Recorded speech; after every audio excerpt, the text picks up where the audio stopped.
Alors, cet outil a pour but de vous permettre d'embarquer vos équipes quand, en tant que capitaine, vous êtes sur le point d'effectuer ou d'annoncer un changement qui va être structurant pour eux, qu'il s'agisse d'un changement de cap, de stratégie ou d'organisation du travail par exemple. D'une manière générale, nous vous conseillons de considérer que tout changement qui a un impact fort sur le quotidien de vos équipes devrait passer par les fourches codines de la méthodologie qu'on va vous enseigner dès maintenant. En effet, utiliser cet outil est la meilleure manière d'embarquer ces équipes systématiquement pour éviter qu'il y en ait qui se perdent en route, voire qu'il y ait quelques mutineries sur le bateau, ce qui peut arriver. En miroir, si vous avez l'impression que certaines personnes de votre équipe sont perdues, désengagées ou démotivées, demandez-vous si vous avez bien utilisé la logique sous-jacente à l'outil que vous allez découvrir aujourd'hui lors des derniers changements que vous avez implémentés dans votre équipe. Car oui, il s'agit bien d'un outil de conduite du changement et c'est un grand classique que de sous-estimer l'importance de la conduite du changement dans un projet et en management en général. Sans plus attendre, plongeons-nous donc dans les 7 étapes du processus Getting Things Done Collectively, faire en sorte que les choses soient faites collectivement. La philosophie générale de ce processus consiste à impliquer votre équipe dans chaque étape de la conduite du changement. Ce processus peut sembler un peu antinaturel pour la majeure partie d'entre nous, et ça l'est un peu, la conduite du changement, c'est un processus, donc c'est quelque chose qu'on doit mettre en place, mais c'est très important parce que c'est cette approche qui vous permettra d'embarquer tout le monde et de vous assurer de ne pas perdre quelqu'un en cours de route, et vous allez le voir, c'est très facile de perdre quelqu'un à chaque étape de ce processus. Alors, attention, soyons très clairs, dans certains cas de figure, vous ne pourrez pas avoir la main sur l'intégralité du processus. C'est un processus en 7 étapes, mais il peut arriver que vous alliez hériter d'une décision qui a été prise autre part que dans votre équipe. Dans ce cas-là, pas de panique. L'idée, c'est d'avoir une vision très claire des 7 étapes du processus pour faire de votre mieux. Faire de votre mieux, ça sera déjà très bien. Donc, dans certains cas de figure, pour certains changements, pour certaines décisions, vous pourrez appliquer la méthode de l'étape 1 à 7. Dans d'autres cas de figure, vous allez peut-être pouvoir reprendre la main qu'à partir de l'étape 4. C'est pas très grave. Faites de votre mieux, ça sera déjà très bien. Bref, sans plus attendre, on va commencer par l'étape 1, le tout début. Cette première étape est en fait une alternative ou un complément à ce que nous ferions d'habitude quand il s'agit de construire un nouveau projet ou une nouvelle décision, à savoir la récolte d'idées et de nouveaux inputs pour construire une décision. Donc la bonne manière de faire consiste à annoncer très tôt le fait que vous êtes en train de travailler ou de réfléchir à un nouveau projet ou en tout cas à une nouvelle décision et d'impliquer les membres de votre équipe pour qu'ils puissent proposer des idées ou des inputs, en tout cas être au courant du fait qu'il y a un processus comme celui-là qui est en train de se lancer. Attention, à cette étape-là, il est nécessaire d'impliquer en priorité les personnes qui ont le plus de valeur dans la discussion, donc des gens qui vont pouvoir proposer des idées ou des inputs qui sont de grande qualité par leur poste ou leurs caractéristiques, leur personnalité, et également les personnes qui vont quelque part être le plus impactées par ce changement-là. Eux, il faut les mettre dans l'équation rapidement pour s'assurer qu'ils puissent vivre le processus le plus en amont possible. Donc à cette étape, privilégiez des réunions en tout petit comité ou des one-to-one avec les personnes à impliquer. En effet, avoir des grandes réunions, des grands messes en impliquant tout le monde, ça va être du défocus et vous allez perdre du temps vous-même et faire perdre du temps à des personnes qui n'ont pas vraiment de raison d'être dans cette réunion. Donc on évite la réunionnalité aiguë, on peut leur en parler, un petit peu à tout le monde du fait que vous êtes en train de travailler là-dessus, mais n'impliquez que les personnes qui ont vraiment de l'impact dans la décision, soit parce qu'ils ont des bons inputs à proposer, soit parce qu'ils vont être touchés par ce changement. Évidemment, dans les échanges, prenez le temps de faire parler les plus timides et pas seulement ceux qui sont extrêmement extravertis. Donc à cette étape-là, vous avez généré tout un tas de propositions plus ou moins structurées avec les personnes clés à impliquer dans le projet. Maintenant, l'idée, c'est de consolider toute cette matière brute. Donc ce travail, vous pouvez le faire avec les mêmes personnes qu'à l'étape 1. L'idée, c'est peut-être par contre de privilégier un temps d'échange un peu différent. Dans l'étape 1, on est plutôt dans un échange d'opinions ou bien en essayant de structurer des inputs, en se laissant peut-être du temps entre les réunions pour aller chercher des nouvelles choses à ajouter dans l'équation, voire du brainstorming. Là, on est là pour consolider, donc ça va être une réunion de travail où on va évaluer un peu la matière brute ensemble. Donc c'est pas inintéressant de séparer les types de réunions. Attention, l'objectif à cette étape, ce n'est pas d'évaluer, mais bien de renforcer chaque proposition. Donc vous devriez être en train de co-construire littéralement des options pour l'arbitrage que vous êtes en train de faire ou la décision que vous êtes en train de construire. Pour faciliter très concrètement les échanges à cette étape, nous vous invitons à appliquer la règle du problème égale solution qui consiste tout simplement à dire que dans une réunion de travail comme celle-ci, quiconque pointe un problème ou quelque chose qui ne fonctionne pas dans l'équation globale, il n'y a pas de problème, mais par contre, il faut arriver avec des solutions ou s'engager à réfléchir à des solutions alternatives. Ça évite d'avoir une approche très inspecteur des travaux finis que vous pourriez avoir ou que quelques personnes dans votre équipe pourraient avoir. Vous avez entamé un travail de production de matière pour construire un peu des options pour vos différents arbitrages. Vous êtes arrivé à une logique de consolidation avec les bonnes personnes.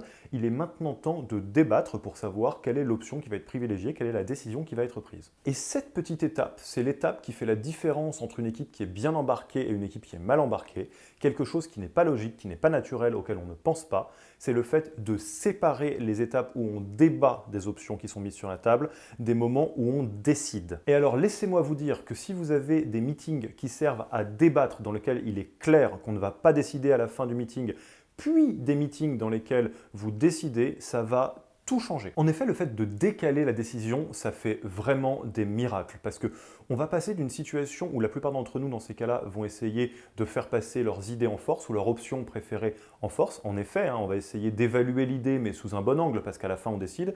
Et là, on peut vraiment tous se mettre dans une logique où on prend chaque option comme une boîte à casser, où on essaye de voir ce qui marche pas, de la manière la plus globale possible, parce qu'on n'a pas la pression de se dire qu'on doit faire passer une décision dans ce meeting-là. Évidemment, cette approche ne fonctionne que s'il y a une deadline à cette phase de débat. C'est très important d'avoir une phase de débat parce qu'il y a des personnes qui ont besoin de débattre pour se faire une opinion, donc ça fait partie du processus du changement, et globalement, ça vous permet d'avoir une meilleure évaluation plus fine de chaque option.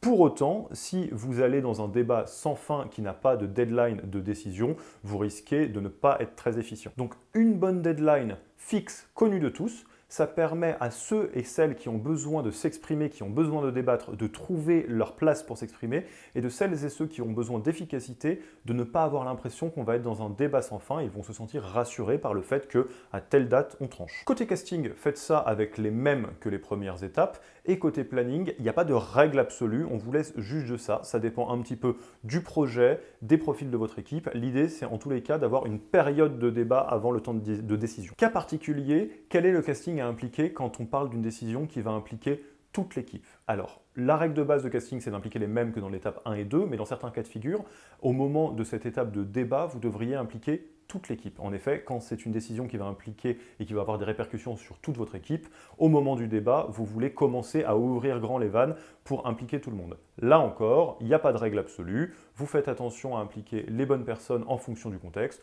c'est votre job, donc on vous fait confiance là-dessus.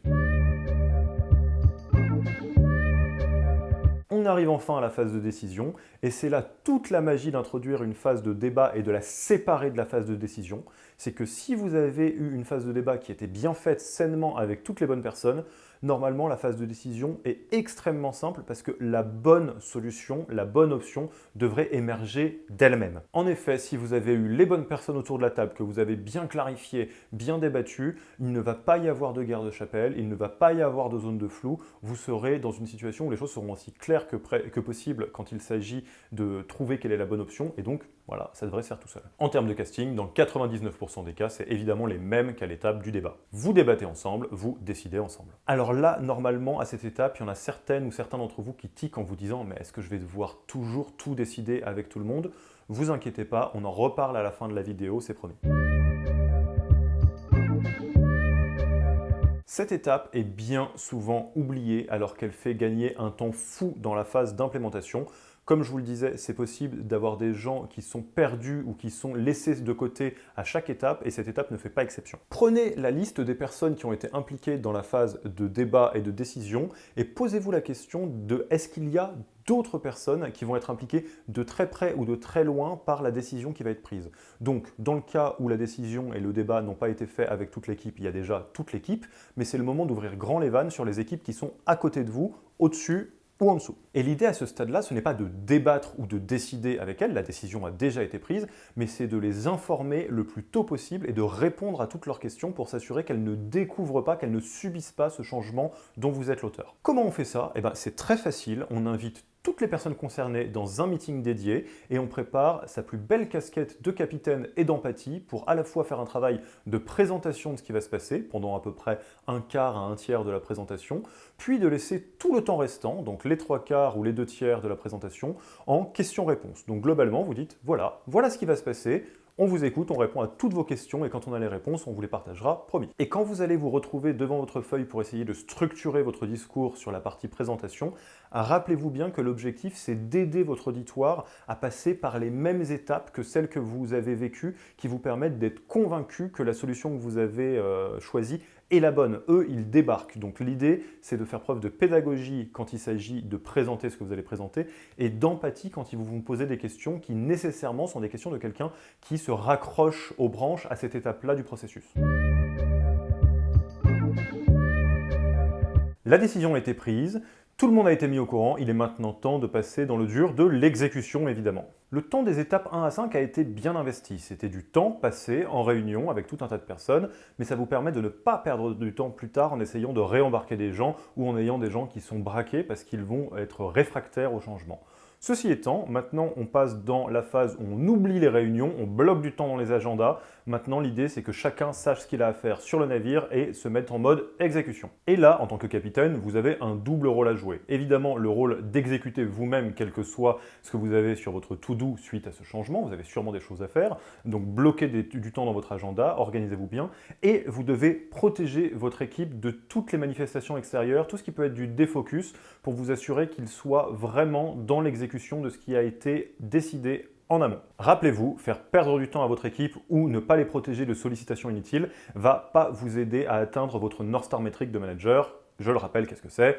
Augmenter durablement dans le temps les résultats de l'équipe. Là encore, faites bien attention à qui vous impliquez et assurez-vous d'être dans le juste équilibre. Résistez à l'extrême de faire vos retours d'expérience seul, ça ne va pas servir à grand chose parce que vous pourriez apprendre plusieurs autres choses en prenant des angles différents par des membres de votre équipe et vous pourrez vous assurer d'un apprentissage collectif plutôt que votre seul apprentissage, mais résistez aussi à l'envie d'impliquer tout le monde parce que de nouveau, ça crée beaucoup de réunions, c'est beaucoup de temps passé, pas nécessairement de la manière la plus utile. Donc là, pareil, pas de règle absolue, c'est à vous de décider. Alors, quelques cas particuliers qui viennent compliquer un peu cette équation du processus Getting Things Done. Qu'est-ce qui se passe si je ne suis pas décisionnaire et que je parle d'une décision qui vient d'en haut? Dans ce cas de figure, prenez le temps de vous embarquer vous-même sur cette décision. Ça, c'est crucial, vous n'arriverez pas à transmettre correctement une décision dans laquelle vous n'êtes pas vous-même embarqué. Donc là, toutes les techniques fonctionnent. Allez voir votre N+1 ou la personne dont la décision vient, posez des questions, essayez de trouver ce dont vous avez besoin pour y croire ou vous sentir impliqué. Une fois que c'est fait, reprenez le processus Getting Things Done Collectively à partir de l'étape 5, l'étape convaincre. C'est-à-dire, partez du principe que la décision a été prise, on ne va pas remonter plus loin que ça, on ne va pas refaire une décision, c'est pas possible. Donc, à partir de l'étape 5, vous devez convaincre les personnes qui n'ont pas été impliquées dans le débat et la décision, à savoir vous-même et les membres de votre équipe. Donc, retour à cette étape-là, on présente la décision, on fait une étape question-réponse pour apporter des réponses quand vous les avez aux membres de votre équipe. C'est pour ça qu'il est crucial d'être convaincu vous-même avant de vous lancer là-dedans. Évidemment, n'hésitez pas à impliquer votre N+1 dans ce processus au besoin. Deuxième cas particulier qui correspond à la question que vous vous posez sûrement, quelle est la frontière entre tout décider tout le temps avec tout le monde et décider les choses tout seul? Est-ce qu'il y a des décisions que j'ai le droit de prendre seul ou à plus petit comité? Alors pour bien comprendre la nuance de cette question-là, il faut bien séparer l'étape de la décision et tout ce qui est avant et tout ce qui est après. En réalité, vous pouvez tout à fait à un moment donné décider que vous allez décider seul et l'annoncer plus ou moins de manière fluide, ce qui ne vous empêche absolument pas de faire toutes les étapes d'avant avec les membres de votre équipe. Par exemple, vous pouvez dire que vous avez besoin des membres de votre équipe pour bien construire, consolider, générer des idées, peut-être renforcer un peu les différentes options ou évaluer les différentes options, mais vous annoncez que voilà, vous avez besoin de leur avis à titre consultatif, mais que vous allez décider seul. Et évidemment, une fois que vous aurez décidé, prenez bien le temps de reprendre à l'étape 5 pour réembarquer tout le monde, donc en prenant le temps de les convaincre, en leur partageant la décision qui a été prise, pour quelles raisons, etc. Si vous avez fait le travail de conduite du changement avant la décision et après, honnêtement, il y a pas mal de décisions que vous pouvez prendre seul. Autre question que vous vous posez sûrement, est-ce que je dois faire ça sur tous les projets? Pour les plus impactants, c'est certain. Encore une fois, quelque chose qui va changer durablement le quotidien de vos équipes devrait passer par ces fourches codines-là. Pour les plus petits, c'est un peu selon l'envie. Nous, ce qu'on vous conseille de faire, c'est d'essayer d'appliquer d'abord ce processus-là de manière un peu mécanique, puis de vous faire vos propres règles pour trouver une version agile qui correspond mieux aux petits projets pour ne pas avoir un process très très lourd. C'est toujours la même logique, essayez d'abord de comprendre les règles, puis après vous pourrez les enfreindre. Et si vous notez après avoir expérimenté que des personnes ont été embarquées, c'est très bien, c'est que votre process maison marche. Si vous notez au contraire qu'il y a des personnes qui commencent à traîner la patte, à être démotivées et vous avez l'impression qu'ils ont été laissés sur le chemin, voire même qu'ils commencent à se mettre en mutinerie, c'est que c'était pas assez change management. Mais de toute façon, vous allez avoir l'étape 7 de retour d'expérience pour vous assurer de ce point-là à chaque fois. Dernier cas particulier, le cas des organisations full remote ou asynchrones, les organisations dans lesquelles il y a peu ou pas de rencontres physiques et donc peu ou pas de réunions. Dans ce cas-là, aucun problème. L'idée, ce n'est pas d'appliquer by the book ce que je viens de vous dire, donc de manière bête et méchante, c'est de comprendre la logique sous-jacente de qui est impliqué à quelle étape et de trouver une manière qui correspond à votre organisation. Donc on peut évidemment utiliser des documents partagés, des Trello, différents outils de knowledge management. L'idée, c'est toujours la même chose, c'est de savoir qui est impliqué à quelle étape, comment les impliquer. La réunion est un automatisme dans les organisations qui sont non remote. On n'est pas obligé de faire comme ça et vous pouvez utiliser des processus qui fonctionnent déjà très bien chez vous et de juste surfer sur un mode de fonctionnement actuel. Alors ça peut sembler très effrayant et très coûteux en temps comme processus, mais n'oubliez pas que la logique, c'est d'investir du temps intelligemment en amont pour ne pas avoir à en perdre plus tard. Et laissez-moi vous dire que c'est très très compliqué, surtout dans les organisations un peu grandes, de faire l'impasse sur ce sujet-là, et que si vous allez très très vite dans la phase de décision, vous allez vous en mordre les doigts parce que vous allez devoir rétro-pédaler assez vite quand certains membres de votre équipe, si ce n'est pas toute votre équipe, va vous faire prendre conscience qu'ils ne vous suivent pas du tout. Enfin, pour vous jeter à l'eau, il n'y a pas 36 solutions. La meilleure manière de commencer, c'est de prendre une approche systématique et un petit peu protocolaire, si j'ose dire, donc de suivre étape par étape tout ce qu'on vient de vous dire, les 7 différentes étapes, donc profitez d'un prochain projet pour faire cela. Et seulement une fois que vous aurez vraiment vécu chaque étape, vous pourrez prendre des libertés et adapter cela à votre organisation et à votre équipe. En effet, vous pourrez vous rendre compte de ce qui fonctionne particulièrement bien chez vous et des choses qui sont bien sur papier, mais qui fonctionnent finalement pas tant que ça. L'idée, encore une fois, c'est de faire du sur-mesure, mais pour faire du sur-mesure, c'est pas mal de partir des bonnes pratiques qui existent déjà. Je vous fais confiance pour trouver un futur projet pour mettre ça en place depuis l'étape 1. N'oubliez pas d'utiliser la communauté pour échanger avec vos pairs, avec les différents membres de la promo, pour avoir des témoignages, des retours, des fails, des réussites. Et moi, je vous dis rendez-vous dans la visio pour en parler si vous voulez. À bientôt!